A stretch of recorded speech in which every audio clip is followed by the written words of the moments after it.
Yeah,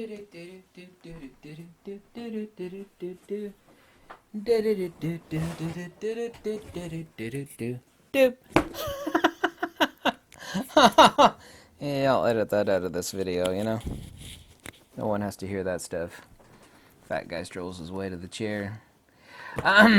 Yeah, let's get to the nitty-gritty. One of the things that people really appreciate, and I've had an enormous amount of positive feedback. Really, it's been 100% positive on the books I recommend. And as I've said countless times, I can always tell what somebody knows by the stuff they recommend you read. Yeah? And life is too short to read garbage. You have people recommending unfortunate things like G.R.S. Mead and who is that horrible guy? I forget what his name is. I mean, I shouldn't mention it.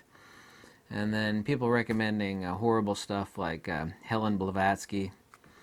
I'm so sorry, but there's some other people. It's like, oh my God. People say you should recommend this. Like, no, I'm not. I'm not going to recommend. I'm not going to recommend wackadoodle ramblings of intellectual chipmunks. I'm just not going to do it. So, by the way, I'm going to do a disclaimer on this. If you actually type in these books and do a nice web search, yeah, and type in the title of this in quotation marks, these books, and then after that type in PDF, you are extremely likely to find these books out there. Need I say more? Yeah, someone might even post something below in the comments. It won't be me, but, you know, I'm not going to keep anybody from posting information on this. These are great primers on understanding. By the way, I had a very brilliant question in the book recommendations from yesterday. Someone says, oh, you know, what is a Neoplatonist? I know you called yourself a Neoplatonist. And I said, there's no such thing as Neoplatonism. Neoplatonism was just a silly term ascribed to the revival of Pythagorean Platonic monistic metaphysics. It's not neo anything, you know. It's completely ridiculous. It's kind of like when something resurges. It's not new. It's, you know, everything old is new again. You know, so there's no such thing as Neoplatonism. Neoplatonism is rightfully so, and logically and undeniably so. Just Pythagorean Platonic monistic metaphysics. There's nothing neo about it. There's no new stuff. So let's get, and this is out there. I digitized all this stuff, so it's out there. This is the Didaskalikos, the Platonic Doctrines of Albinus. This is an ancient text. It's really pithy. You could read this in like a half a day, and everybody should actually read this. And so the Platonic Doctrines of Albinus, and that's Albinus. Some people say they can't actually see these books on the videos. I don't know why. I mean, they probably were looking at the videos before they were high resolution. Even 1080p, you can see it. So it's the Platonic.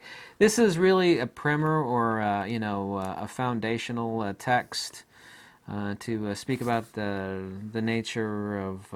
And by the way, whether you're into this stuff or not, this will make you a much more intelligent person. It will give you an analytical mind of discernment and the tools inside of your head to actually understand many, many things. I mean, you will be intellectually above, you know, your peers around you. I don't state that lightly. I mean, you will. If you read it instead of just reading it without actually, you know, meshing your mind. I don't say you have to believe anything. I mean, we're not talking about religion here.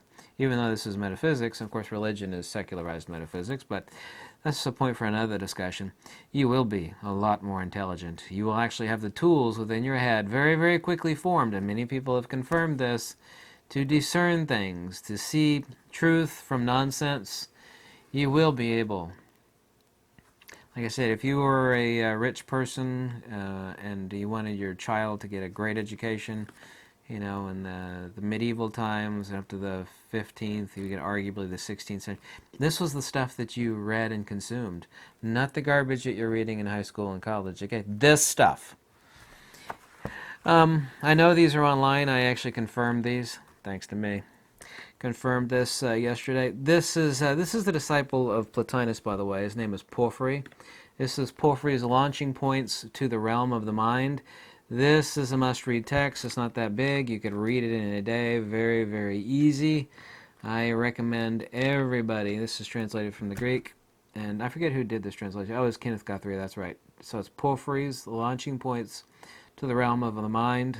This, of course, is a super excellent, highest recommendation, a primer on to the nature of Plotinus. Plotinus's teachings, which of course are not new or novel in any way, shape, or form, the most intelligent author who ever lived. It's just a revival of Pythagorean Platonic monistic metaphysics, and there's no difference between Greek and Indian monism, by the way. None whatsoever. Nothing is known except through the modality of the knower, so these different cultures, both Greek and Indian, expressed it differently, but the principles are one and the same. I mean, it doesn't matter if you call a rose something else, it's still a rose. You're just different cultures expressing things differently. The exact same thing in a different manner, excuse me. So, this is Porphyry's letters to his wife, Marcella. This is also it's actually a brilliant look into his thinking and understanding of what his master, i.e. Plotinus, taught. Let me see. Then you read a tiny little passage here. On the level of discursive intellect, the object of virtues is contemplative. The knowledge and science of true existence or reality. Hence, wisdom consists of contemplating the beings or principles contained in intelligence. Courage consists of steadfastness and passibility by which the soul becomes assimilated to what she should contemplate above. Temperance consists of the conversion of the soul towards. Now, the poor translation on this says intelligence, but it doesn't mean intelligence in the conventional connotation that we actually have, but we'll just roll with it here since this is Guthrie's translation. And justice consists of the soul fulfilling her characteristic function, that is to say, directing her gaze towards the noetic, or the higher. That's just a random passage that I picked, completely willy-nilly. You could read this easily in a half a day, actually less than that. This one you could read in a few hours. This is Plotinus on the Descent of the Soul. This is by Thomas Taylor. This is also an extract from Thomas Taylor's partial translation of the Enneads of Plotinus. I know for a fact that you can also get this online. So, yeah, Thomas Taylor was the most prolific ancient Greek translator. Very, very brilliant man. Let's move on to Anandakirti Kumaraswamy. I knew his son very well. These books are also online. This one may not be, but it's been reprinted many times. It's very cheap. I'm going to start here, and it's to select the letters of Anandakirti Kumaraswamy. Various, like popes and priests and whatnot, and, religious people.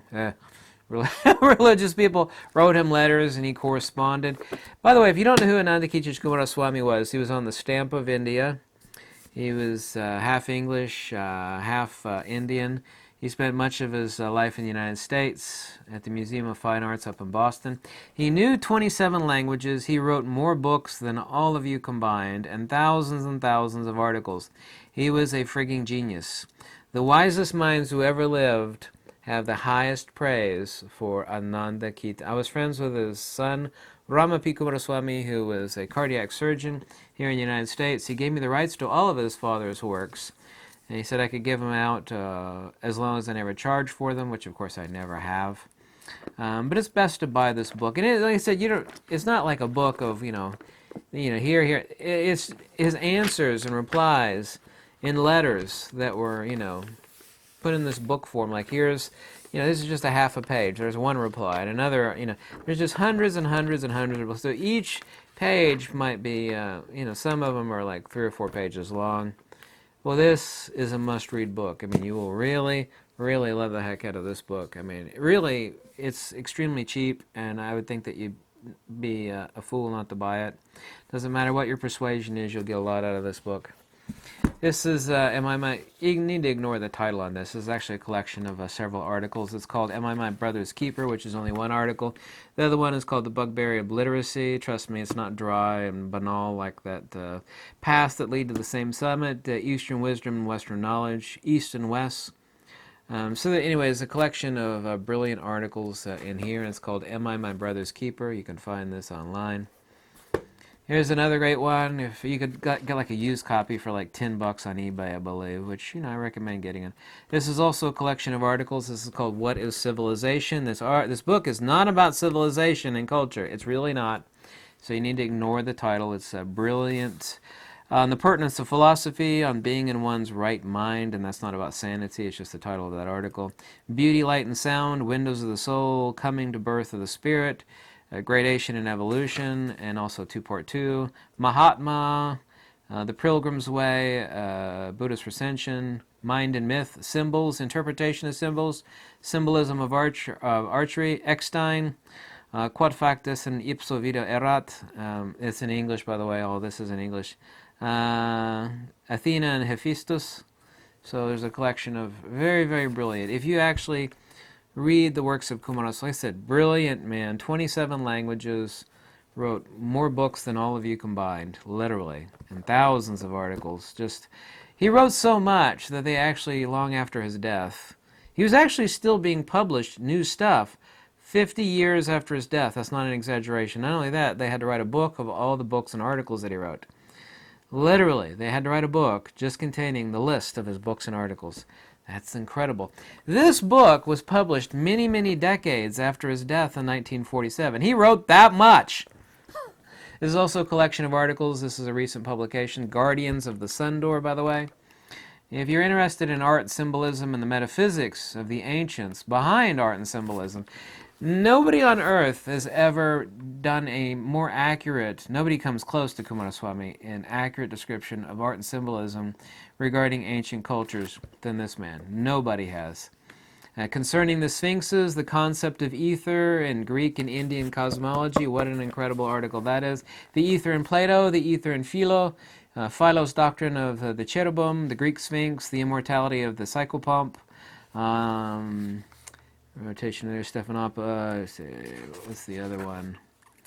Oh yeah, early iconography of Sagittarius. Really, really great. So this is the intellectual, this is the intellectual piece of pound cake that you really, really want to read.